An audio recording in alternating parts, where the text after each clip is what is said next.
Hai, welcome to my channel. Jangan lupa like, share, komen, dan subscribe.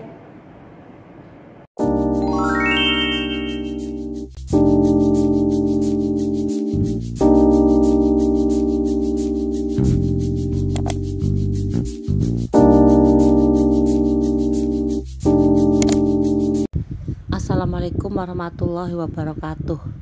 Alhamdulillah kita sudah masuk ke pertemuan ke-12 atau materi ke-11 mata kuliah ekonomi budaya dan kearifan lokal. Pada materi ini kita akan membahas tentang konsep kearifan lokal dalam pembangunan sektor pertanian. Ini menyambung kemarin pada kearifan lokal dalam bidang pertanian.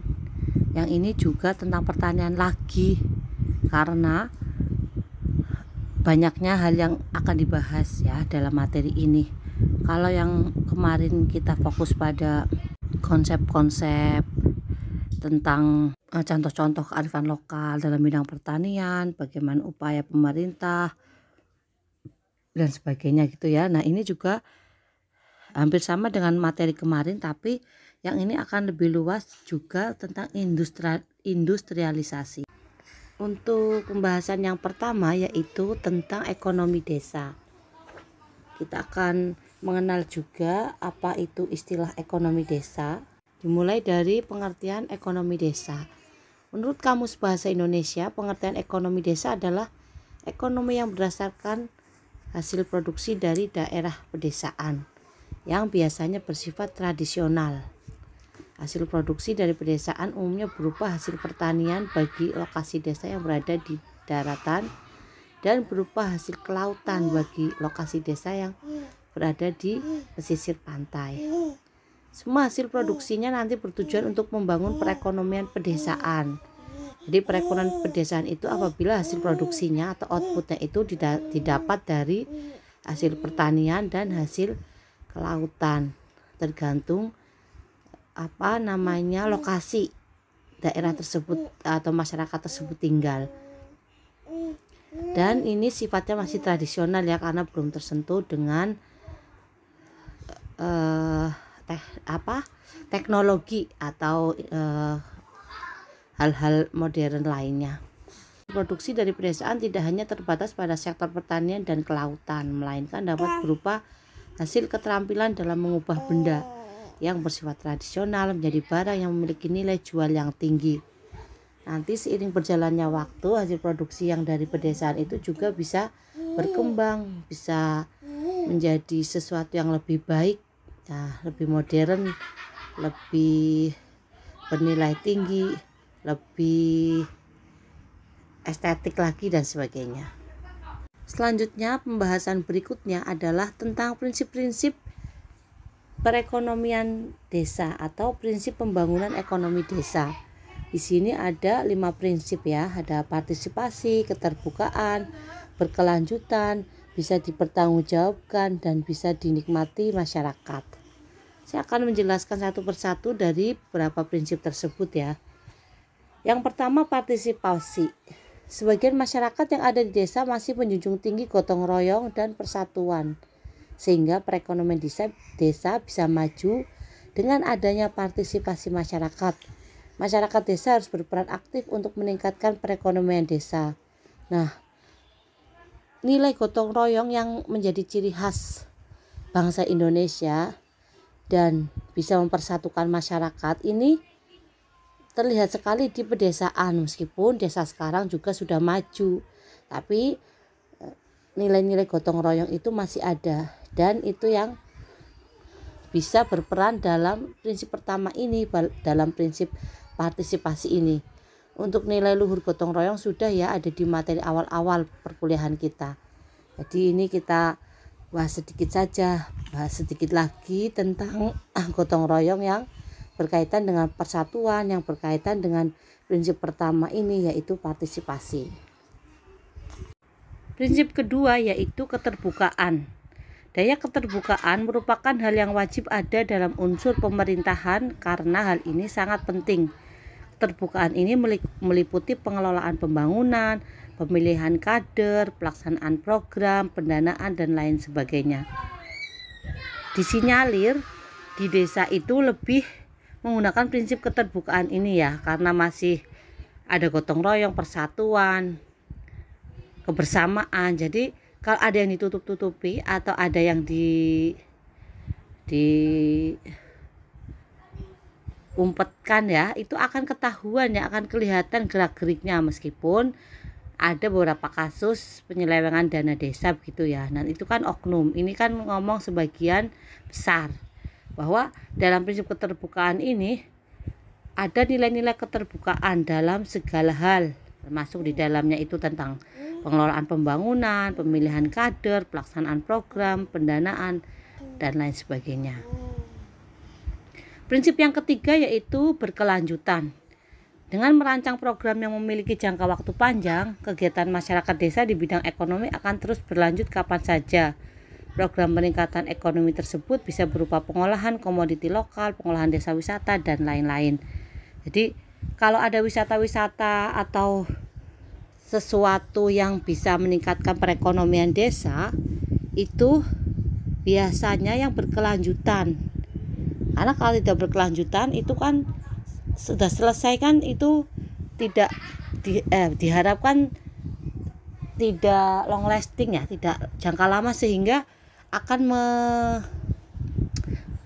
memberikan keuntungannya itu sedikit kalau tidak jangka lama. Tapi kalau berkelanjutan kan diharapkan keuntungannya akan terus dinikmati.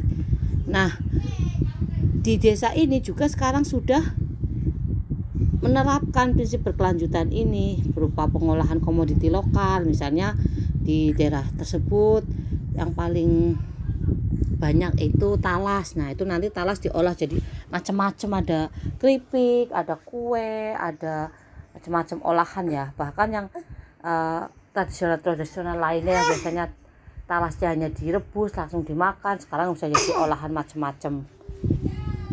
Lalu ada lagi contoh desa wisata ya. Sekarang banyak sekali desa wisata sawah terutama, bahwa sawah-sawah yang di kota tidak ada, kemudian orang kota mau lihat sawah itu senang sekali, akhirnya dibuat desa wisata di desa tersebut. Prinsip berikutnya yaitu bisa dipertanggungjawabkan, bahwa proses perencanaan program perekonomian desa harus bisa dipertanggungjawabkan dalam artian tidak terjadi penyimpangan.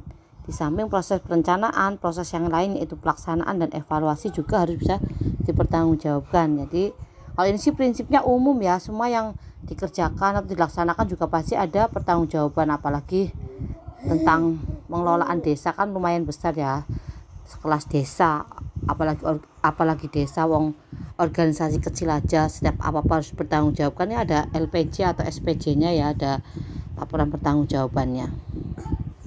Berikutnya, prinsip yang berikutnya adalah bisa dinikmati masyarakat. Sasaran pembangunan ekonomi harus sesuai agar hasilnya dapat dinikmati oleh seluruh masyarakat desa. Misalnya adalah produk pengolahan potensi wisata di suatu desa. Warga desa tersebut tentunya bisa merasakan manfaat dari adanya potensi wisata yang ada di desa tersebut. Jadi sangat ironis apabila satu desa punya sesuatu ya, sesuatu itu misalnya sebut saja wisata desa atau wisata sawah, tetapi masyarakat tidak bisa menikmati, yang nikmati orang lain, itu kan tidak mungkin ya. Misalnya ada wisata itu ya berarti masyarakatnya bisa buat jualan, bisa menambah penghasilan, bisa mengenalkan daerahnya ke luar kota, bahkan ke luar negeri begitu ya. Jadi memang bisa dinikmati oleh masyarakatnya. Tidak mungkin ada wisata desa, ada suatu keinginan untuk memajukan perekonomian tapi tidak dinikmati oleh masyarakat setempat. Demikian tadi yang tentang prinsip-prinsip pembangunan ekonomi desa ya, yang saya jelaskan satu persatu. Pembahasan selanjutnya yaitu tentang konsep kedaulatan pangan. Kedaulatan pangan adalah konsep pemenuhan pangan melalui produksi lokal. Kedaulatan pangan merupakan konsep pemenuhan hak atas pangan yang berkualitas gizi baik dan sesuai secara budaya. diproduksi dengan sistem pertanian yang berkelanjutan dan ramah lingkungan. Artinya, kedaulatan pangan sangat menjunjung tinggi prinsip diversifikasi pangan sesuai dengan budaya lokal yang ada. Kedaulatan pangan juga merupakan pemenuhan hak manusia untuk menentukan sistem pertanian dan pangannya sendiri yang lebih menekankan pada pertanian berbasiskan keluarga yang berdasar pada prinsip solidaritas. Ini sepertinya sudah dibahas di pertemuan kemarin, sudah ada juga diskusinya. Yang penting ini mengulas kembali tentang konsep kedaulatan pangan yang ada di Indonesia. Jadi gerakan ini nanti kalau ada mahasiswa yang tanya masih ada atau tidak, biasanya ini setelah ganti presiden kebijakannya akan berbeda pula. Tetapi yang bisa digarisbawahi bahwa mahasiswa tahu konsep kedaulatan pangan itu seperti apa ya. Jadi suatu daerah itu bisa berdaulat dalam hal pangan itu apa? Apabila di dalamnya bisa memenuhi kebutuhan pangannya, bisa berkualitas gizi baik, bisa juga melingkupi budaya-budaya tersebut, kemudian diproduksi dengan pertanian yang berkelanjutan, ramah lingkungan, menjunjung tinggi prinsip diversifikasi pangan dan sebagainya. Ini ada kriterianya bagaimana sebuah daerah bisa dikatakan berdaulat dalam hal pemenuhan pangannya. Pembahasan berikutnya adalah kebangkitan perjuangan kedaulatan pangan di Indonesia. Ini kita akan bersafari ya, bagaimana gerakan kedaulatan pangan di Indonesia dari tahun ke tahun. Gerakan kedaulatan pangan mulai meluas di Indonesia terutama sejak tahun 2002. Karena meskipun krisis pangan belum terjadi, namun tanda-tanda kegagalan pangan itu sudah ada ya. Konsep ketahanan pangan yang dijalankan FAO yang sudah mulai terlihat, karena itu berbagai inisiatif sudah dilakukan gerakan rakyat di Indonesia seperti membangun koalisi penegakan kedaulatan pangan. Kemudian berbagai seminar juga dilakukan oleh kalangan partai untuk memahami sebab-sebab terjadinya ketergantungan pangan seperti yang dilakukan oleh PDIP pada tahun 2006 di Bali. Kedaulatan pangan saat ini telah memasuki era baru setelah Jokowi JK, Presiden dan Wakil Presiden Republik Indonesia 2014 sampai 2019, memasukkan kedaulatan pangan ke dalam satu di antara 9 cita-cita politik yang harus dilaksanakan. Kemarin ya yang ada dalam program Nawacita, di dalamnya juga ada gerakan kedaulatan pangan. Nah, ini nih nanti tugas mahasiswa ya mencari tahu tentang kedaulatan pangan atau gerakan kedaulatan pangan saat ini. Saat ini tuh berarti pada pemerintahan Jokowi Ma'ruf ya. Nanti mahasiswa akan cari tentang info terbaru atau terkini tentang kedaulatan pangan. Selanjutnya materi berikutnya atau pembahasan berikutnya itu ada tentang industrialisasi. Ya, industrialisasi apa? Industrialisasi pertanian. Pengertiannya yaitu menurut Kamus Besar Bahasa Indonesia, industrialisasi adalah usaha menggalakkan industri dalam suatu negara. Menurut Kamus Oxford, industrialisasi adalah pengembangan industri di suatu negara atau wilayah dalam skala luas. Dikutip dari Ekonomi Pembangunan 2004 karya Lincoln Arshad, industrialisasi adalah proses modernisasi ekonomi yang mencakup seluruh sektor ekonomi yang berkaitan satu sama lain dengan industri pengolahan. Kesimpulannya, industrialisasi adalah transformasi dari ekonomi berbasis pertanian atau sumber daya menuju ekonomi berbasis manufaktur massal. Jadi asalnya itu berbasis sumber daya alam dan manusia yang menjadi sumber daya menjadi manufaktur atau menjadi teknologi atau mesin atau alat itu ya. Transformasi dari itu. Lalu ada beberapa faktor yang melingkupi pada suatu industrialisasi. 5 faktor tersebut diantaranya adalah tanah, tenaga kerja, modal, teknologi, dan koneksi. 5 faktor industrialisasi ini juga bisa menjadikan satu faktor produksi ya. Kalau belajar ekonomi makro, ekonomi mikro ada faktor-faktor produksi. Nah ini juga bisa masuk nih ya. sama dengan 5 faktor industrialisasi ini. Yang pertama adalah tanah. Tanah merujuk bukan hanya permukaan yang digunakan untuk pertanian, pabrik, atau sarana transportasi. Tapi tanah itu memang digunakan sebagai juga bangunan ya, bangunan untuk bekerja, untuk proses produksi. Lalu tenaga kerja adalah elemen manusia dalam industrialisasi.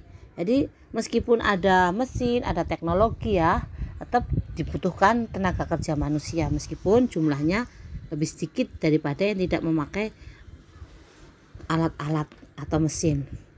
Yang ketiga yaitu modal. Modal adalah uang, mesin produksi, dan perusahaan itu sendiri. Modal itu tidak hanya uang ya, bisa alat, bahan, itu juga masuk modal. Yang keempat, teknologi. Teknologi adalah ilmu pengetahuan terapan untuk penggunaan industri maupun komersil.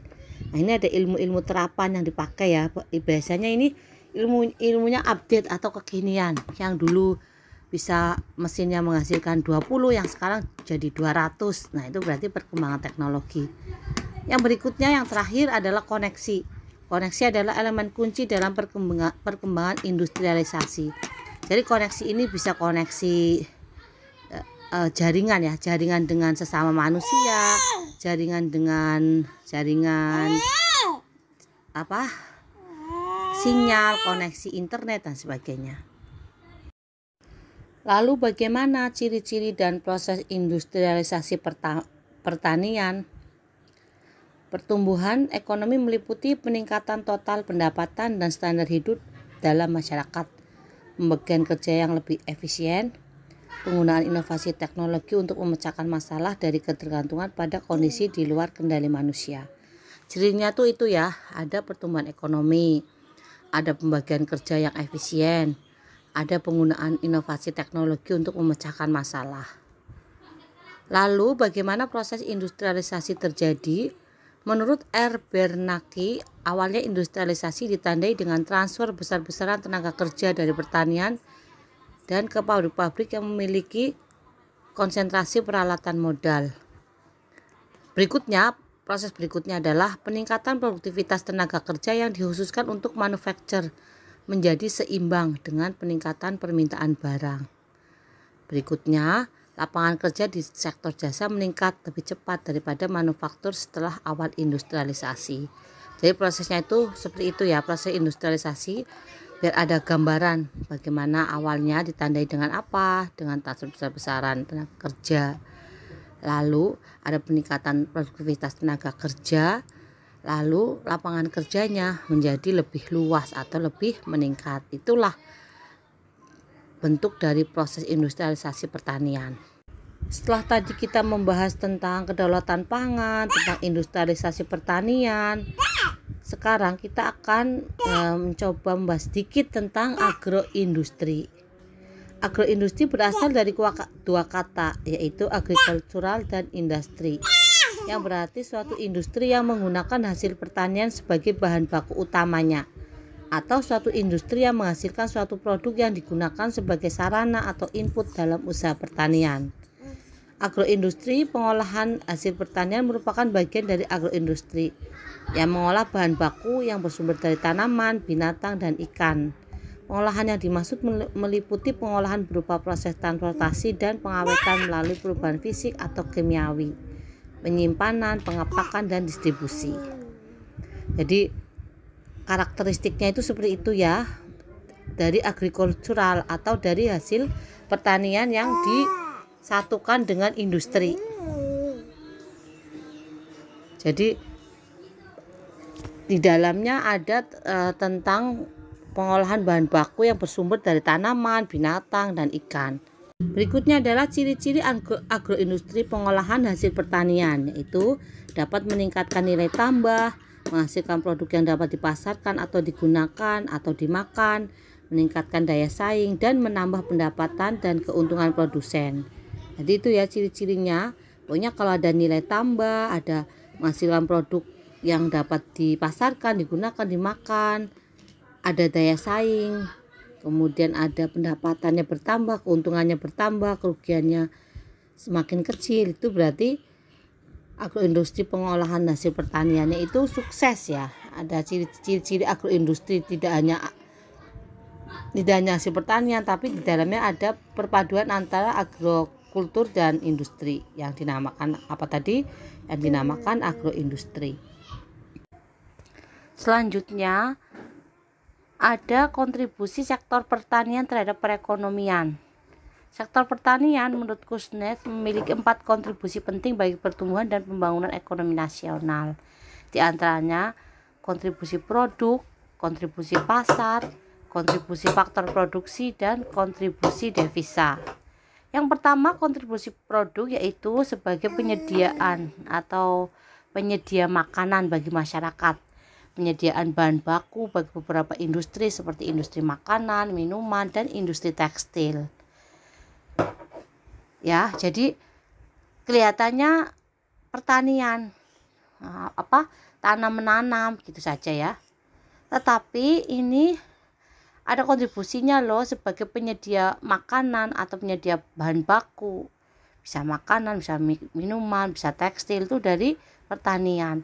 Yang kedua, kontribusi pasar. Keberhasilan kontribusi pasar dari sektor pertanian ke sektor non pertanian bergantung kepada pengaruh keterbukaan ekonomi dan jenis teknologi sektor pertanian. Jadi di sini juga menyumbang ya, kalau pasar tidak ada dari sektor pertanian juga itu tidak mungkin atau tidak lengkap. Sekelas negara maju pun tetap membutuhkan sektor pertanian di dalamnya. Yang ketiga yaitu kontribusi faktor produksi. Menyebabkan turunnya peranan pertanian di pembangunan ekonomi yang akan berpengaruh terhadap transfer surplus modal dari sektor pertanian ke sektor lain. Jadi setelah faktor produksi ini dari pertanian juga bisa memberikan sumbangan dalam pembangunan ekonomi.